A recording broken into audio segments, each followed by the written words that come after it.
ابو کے بعد امی اور میں اکیلے رہ گئے، سر پر سایبان نہ رہا تھا۔ یہ دکھ اپنی جگہ، لیکن گھر بھی چلانا تھا۔ میں گریجویٹ تھی، ملازمت کرنا چاہتی تھی، امی ملازمت سے روکتی تھی۔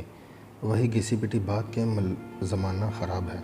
امی سے میں کہتی زمانہ خراب ہے نہ ہے، میں تو خراب نہیں ہوں، آپ مجھے سروس کرنے دیں، یہ جو 4 پیسے ابو کی جمع پونجی رہ گئی ہے یہ بھی 4 دنوں میں ہی ختم ہو جائے گی، اس کے بعد ہم کیا کریں گے؟ تب بھی تو مجھ کو سروس ڈھونڈنی پڑے گی، تو ابھی کیوں نہیں؟ بڑے جتن سے اماں کو منایا اور ایک سہیلی کے توسط سے جاب مل گئی جہاں فاریہ نوکری کرتی تھی۔ اس نے اپنے باس سے میری سفارش کی۔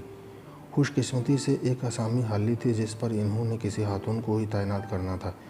یوں میں نعمت خان کی سیکرٹری لگ گئی، جو خود بھی نئے نئے اس محکمے میں تعینات ہوئے تھے اور پشاور سے آئے تھے۔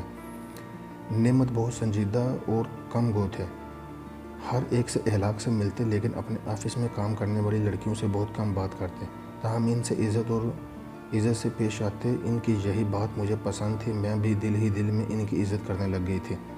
نعمت خان بہت خوبصورت تھے، سرخ سفید رنگت، دراز قد، نیلی آنکھیں، باوقار شخصیت، جوانی میں ہلکی سیاہ داڑھی ان کے چہرے پر خوب سجتی تھی۔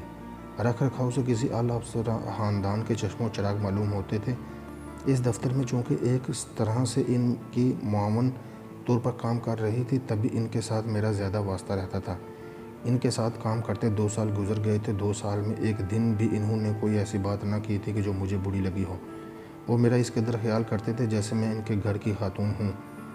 ان کی بلند اخلاقی میرے دل میں ان کے لیے محبت کی ایسی جوت جگا دی جو مجھ کو اندر ہی اندر موم بتی کی طرح پگھلانے لگی۔ نعمت خان کی سنجیدگی اور شرافت کے سامنے عمر بھر بھی اس بات کی جرأت نہ کر سکتی تھی کہ اپنے دل کی بات اس پر ظاہر کر سکوں۔ اس کے باوجود میری عبادت میں خود بخود یہ دعا شامل ہو گئی کہ خداوند مجھے کو نعمت خان کی شریک حیات بنا دے۔ انہی دنوں میری والدہ صحت بیمار ہو گئی اور مجھ کو چند روز ان کی تیمارداری کی خاطر چھٹی لینا پڑی۔ ایک ماں کی ذات ہی اس دنیا میں میرا واحد سہارا تھی۔ انہوں نے میری خاطر بیوگی کاٹی اور اب وہ شدید بیمار تھی۔ ڈاکٹر نے بتایا کہ تھوڑے دن کی مہمان ہیں۔ ایک روز امی کی طبیعت زیادہ خراب تھی، میں نے دفتر فون کیا اور اپنے باس سے چھٹی مانگی۔ انہوں نے والدہ کی طبیعت کے بارے میں پوچھا تو میں پھوٹ پھوٹ کر رونے لگی۔ نہ جانا کیسے ان سے کہہ دیا کہ نعمت صاحب، والدہ تو میرا ساتھ چھوڑ کر جا رہی ہیں، اب میں ان کے بغیر کیسے جیوں گی؟ میرا ان کے سوا اس دنیا میں کوئی نہیں ہے۔ انسانی ہمدردی کا اولین تقاضا تھا کہ ایسے حالات میں جبکہ میری ماں بستر مرگ پر تھی، افسر میری دلجوئی کو آتے۔ مجھے نعمت سے اس بات کی توقع تھی کہ وہ مہربان افسر ہے، لہٰذا وہ آئے بھی۔ امی جان سے میں اکثر نعمت خان کی تعریفیں کیا کرتی تھی، ہر روز ایک ایک بات تفصیل سے ان کو بتاتی جو نعمت کے بارے میں ہوتی تھی۔ امی جان یوں غائبانہ طور پر میرے اس افسر کو اچھی طرح جانتی تھی۔ جب نعمت صاحب کو علم ہوا کہ ہم ماں بیٹی کو تو ایمبولینس کر کے دینے والا بھی کوئی نہیں ہے، تو وہ روز شام کو امی کی عیادت کرنے آنے لگے۔ ایک روز امی نے نعمت صاحب سے کہا، بیٹا میری بیٹی کا کوئی نہیں ہے، مجھ کو اس کی بہت فکر ہے، میرے بعد تم اس کا خیال رکھنا، مجھ سے وعدہ کرو کہ خیال رکھو گے۔ ایک مرنے والے کی التجا کو اس وقت تو کوئی بھی نہیں ٹھکرا سکتا، لہٰذا انہوں نے بھی جی کہہ کر سر کو جھکا لیا۔ یوں باتیں کرتے کرتے نعمت صاحب کے سامنے ہی میری ماں کی روح قفس عنصر سے پروان کر گئی۔ نعمت خان نے جس طرح میری ماں کی تجہیز و تکفین میں حصہ لیا، کوئی بھی ہوتا تو امی ابو کا کوئی بیٹا نہیں تھا، اگر اپنا ہوتا بھی تو اس سے بڑھ کر نہ کرتا۔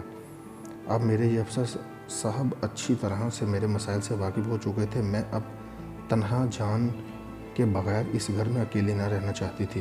وہ میرے اس مسئلے سے بھی واقف تھے، پریشان تھے کیا کریں اور کیسے مجھ کو اس پریشانی سے نکالیں۔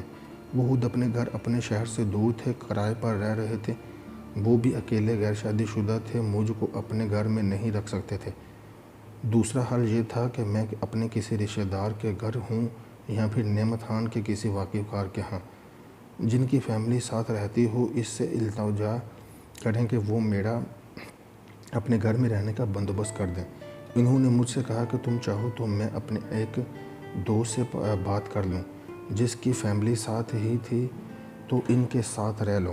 میں نے کہا، نعمت صاحب، میں آپ کے سوا کسی پر اعتبار نہیں کر سکتی، صرف آپ ہی کو اس دنیا میں اپنے قابل اعتبار سمجھتی ہوں، کیونکہ امی جان نے کہا تھا کہ ان کے بعد آپ میرا سہارا بنیں گے۔ نعمت صاحب سمجھ گئے کہ میں خود ان سے شادی کی درخواست کر رہی ہوں۔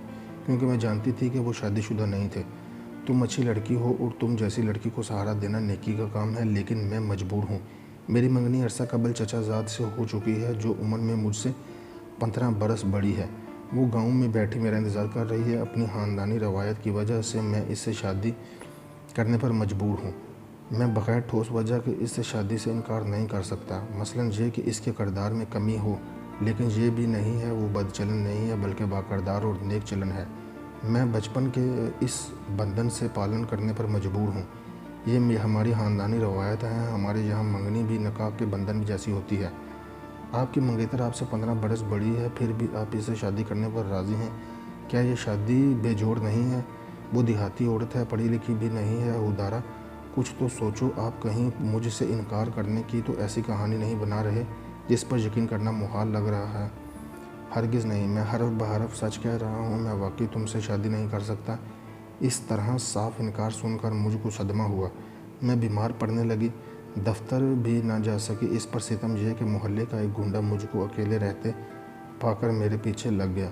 پڑوسی اچھے تھے، میرا ساتھ دے رہے تھے، لیکن کب تک؟ ایک دن پڑوسی کے ہاتھ میں نے دفتر کے لیے چھٹی کی درخواست بھجوائی۔ نعمت خان نے اس سے میرا حال احوال دریافت کیا۔ اس نے تمام احوال بتا دیا، کس طرح میں اکیلے قسم پرسی میں ہوں، بیمار ہوں، اوپر سے محلے کا ایک بدماش مجھے ہراساں کرتا ہے۔ اکیلی دیکھ کر ایک بار گھر کی دیوار بھی پھلانگنے کی کوشش کی، وہ تو پڑوسیوں نے دیکھ لیا اور عین وقت اس کی گردن دبوچ لی۔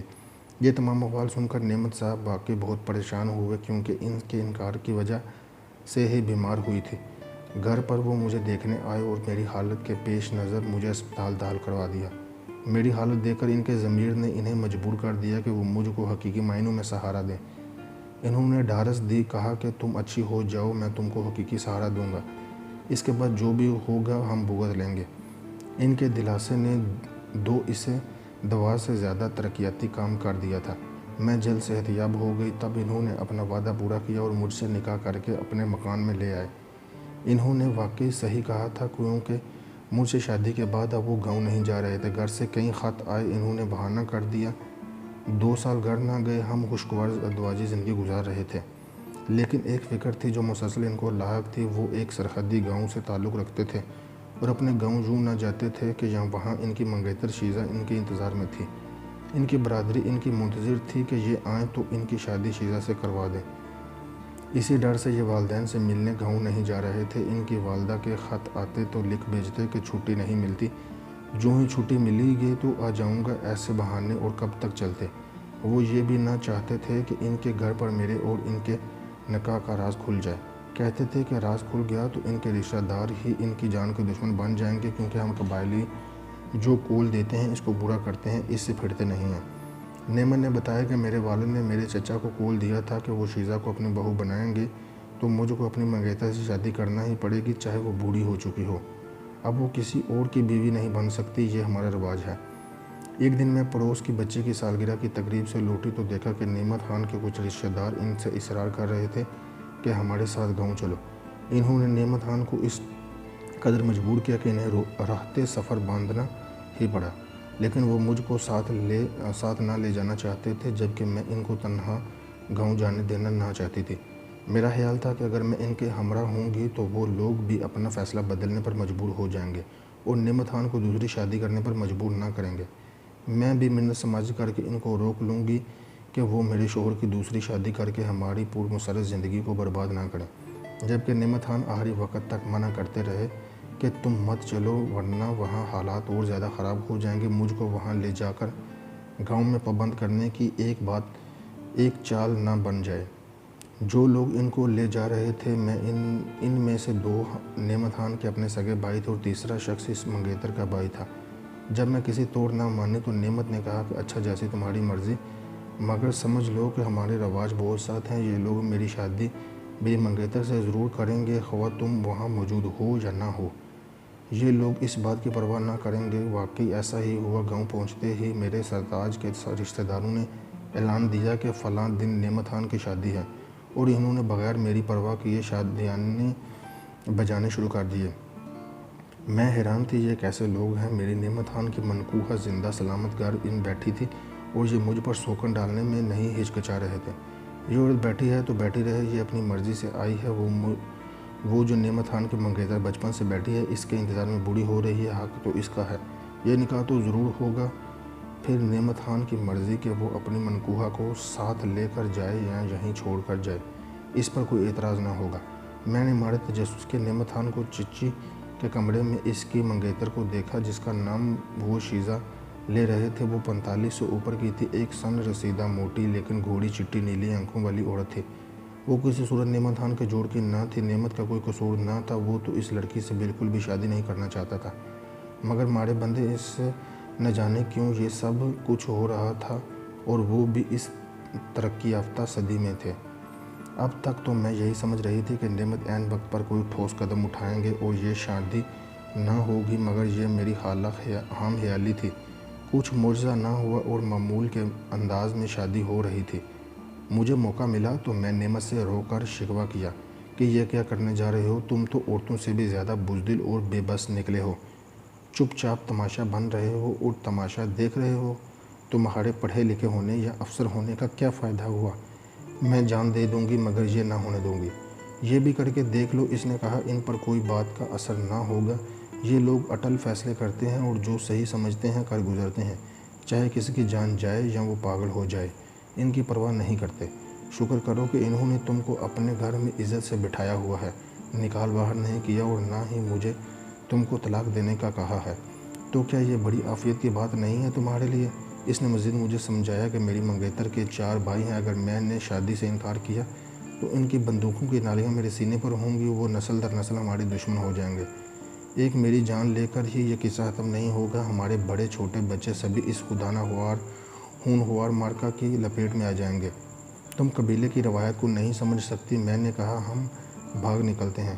یہ بھاگنے والوں کو پیٹھ دکھانے والے کہتے ہیں، یہ ان کی عزت نہیں کرتے۔ میں زندگی بھر نہ پھر گاؤں آ سکوں گا اور نہ اپنوں سے ناطہ رکھ سکوں گا۔ میری گفتگو میرے بڑے جیٹھ نے سنی اور اس نے جا کر نعمت کے سالوں سے بات کی۔ انہوں نے کہا کہ ان کو بھاگنے کی ضرورت نہیں ہے، شادی کرنے کے بعد ہمارے طرف سے اجازت ہوگی کہ نعمت خان واپس اپنی شہری بیوی کے ساتھ چلا جائے۔ اگر ہماری بہن کو نہیں لے جانا چاہتا تو ہم اس کو مجبور نہیں کریں گے۔ مرد کئی شادیاں کرتے ہیں، یہ کوئی جرم کی بات نہیں ہے، لیکن اس نے اگر ہماری بہن سے نکاح نہ کیا تو جرم تصور ہوگا اور ہم اس کا بدلہ ضرور لیں گے۔ کوئی چارہ نہ دیکھ کر مجھ کو صبر کا گھونٹ پینا پڑا۔ میری آنکھوں کے سامنے نعمت خان دولہا بنا، حجرہ روسی میں گیا، دھوم دھام سے شادی ہو گئی۔ 3 دن میں سسکتی رہی، ساس نے مجھے دلاسا دیا، مجھے اپنے پاس اپنے کمرے میں سلایا۔ چوتھے دن ہم نے تیاری باندھ لی اور شہر کو روانہ ہوئے۔ نعمت کی نئی دلہن اس کے ساتھ نہیں تھی۔ مجھے اور نعمت کو میری سوکن کے بھائیوں اور میرے دیوروں نے رخصت کیا۔ وہ کافی آگے تک گاڑی میں ہمارے ساتھ آئے اور الوداع کہا۔ تب نعمت خان نے کہا کہ دیکھو، میں نے کہا تھا نا کہ ساتھ مت چلو، یہ سب ہنگامہ بھگت کر میں واپس تمہارے پاس آ ہی جاتا۔ تم نے میری نہ سنی تو سب سہنا ہی پڑا۔ اگر تم نے کوئی تماشا کھڑا کیا ہوتا تو تمہارے اور میرے دونوں کے حق میں برا ہوتا، شاید پھر مجھ کو تمہیں مجبوراً طلاق دینا پڑ جاتی۔ یہ اچھا ہوا کہ انہوں نے دوشیزہ کو میرے ساتھ بھیجنے کی ضد نہیں کی۔ دراصل یہ گاؤں کے لوگ ہیں، بہو بیٹیوں کو شہروں میں اکیلے بھیجنے کو برا سا جانتے ہیں، لیکن مجھے اب شیزہ کی خرچہ بھی دینا ہوگا اور ہر ماہ 1-2 دن کے لیے گاؤں میں بھی جانا ہوگا۔ بولو، کیا یہ تم کو منظور ہے؟ منظور ہے، میں نے کہا، کیونکہ نعمت خان میرا صاحبان تھا اور میں کسی حالت میں بھی ان کو کھونا نہیں چاہتی تھی۔ شیزہ کو اولاد نہ ہوئی، اللہ نے مجھے اولاد سے نواز دیا تو میرے سسرال والوں نے مجھے قبول کر لیا۔